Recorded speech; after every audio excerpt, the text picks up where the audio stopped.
Now you'll want to click options. Inside options, click payments, and it will default with cash. And then Stripe will be down here. Now you can also connect it to PayPal if you have a PayPal account. Um, it's all good. And then any of these other payment processors will also work. Also, Cash works, but Cash is a little tricky because someone might rent out the car, cancel, and then you're out of luck. But we accept both Stripe and Cash. Now, to hook up Stripe, click Stripe, allow Stripe payments, toggle this to on, and now you will need the Stripe public key and the Stripe secret key. Stripe is free to set up. So you set it up, you go to stripe.com, create an account, log in. I think they'll ask you to hook up your bank account or another credit card to it. That way, because this is how Stripe works, the money goes to Stripe, then the money goes to you. They're a payment processor. So once you have your Stripe account, click the developers tool here. Inside the developers tools, click API keys. And this is your public key. You can create your secret key. Now you will have to create a secret key. You create it, you click it, copy and paste that into here. Cool. So that it's that easy to set up a Stripe account. Highly recommend that you do it. And it's easy enough to do so.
This is super helpful, especially in the busy season.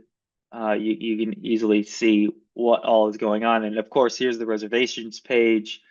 This is all of the reservations that are happening and which dates that they're occurring on.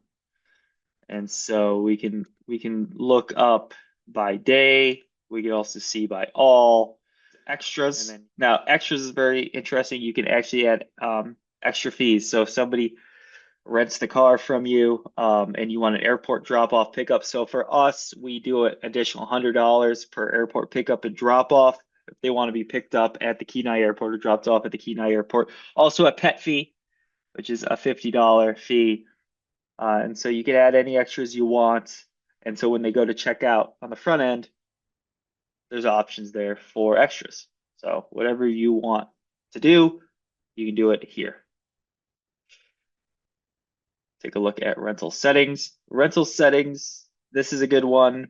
I will have this set up for you for the Imperial system. So miles, calculate per day only, minimum booking length 1. These are kind of the default settings. But if you wanted to change these, you can go in there and do so. Deposit payment, I always have 100%, so they pay everything up front. That way you're not chasing people down for security deposits, that kind of thing. But again, this is all customizable. Taxes here, security payments. So if you want them to put a security payment, you can have them do so. Also, you can charge additional for insurance payments. Very easy to do to add all this stuff. I like to just add everything in one big bulk cost, including insurance, but whatever you think is better, you can easily adjust it here. This is the payment setting we just talked about. The checkout form, again, talked about that, highly customizable. Now, inside the system options, this gets a little bit in the weeds. Date format, time zone, first day of the week, currency, any API keys. So I will add a Google Maps API key for you. But if the Google Maps ever stops working, this is where you would fix it in here. Email settings, again, I will have this set up for you. This will be based on your domain name that you bought and the website. And so this allows us to just throw emails from this software to the user and then to your business email as well. So you'll get an email reminder every time a reservation comes in, for example. SMS settings, there's an option for SMS. It's a third-party feature. You'd have to spend money. There's a couple of good options out there. They're not too expensive. But if you wanted to use text messaging to remind people of the reservations, this is a capability that the software comes installed with. You can change the language here, right? It's English. Here's all the options here. Date, format, time zone. All right. Don't need that. Okay. Here is your login and protection. You can actually create minimum and maximum password settings. So for example, this password is letter only. If you want letters in digits, yes, you can require a special symbol or not require a special symbol. This is very good if you got a lot of people logging in and you don't want your software to get hacked or anything. You can also require users to change password every 2 weeks. And then again, if you have a lot of people, you can use a CAPTCHA, 1 active login per user. This is all backend stuff, but if you're adding a lot of people to your software, it could be useful. I don't really touch it too much. Here's CAPTCHA, spam protection. You can ban IP addresses if you're getting hit hard with a spam attack. Also, I always recommend using a CAPTCHA. It stops a lot of unwanted garbage emails.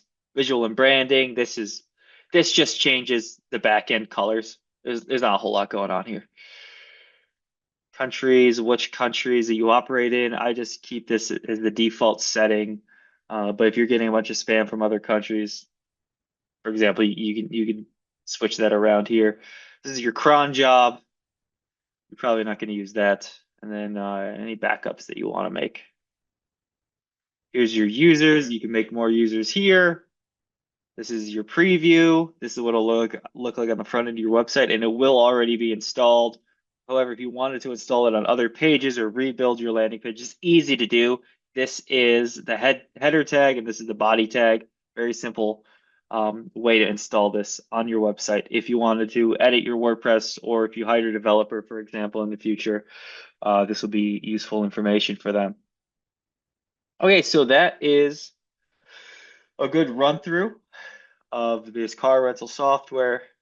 Any more questions, feel free to email me. I'll be happy to answer them. But it's a very boilerplate, very basic, and it'll get you exactly what you need to start your own rental car business here in Alaska and not share your profits with a third party software company that's not really doing much for you anyway, as I see it. So there you go.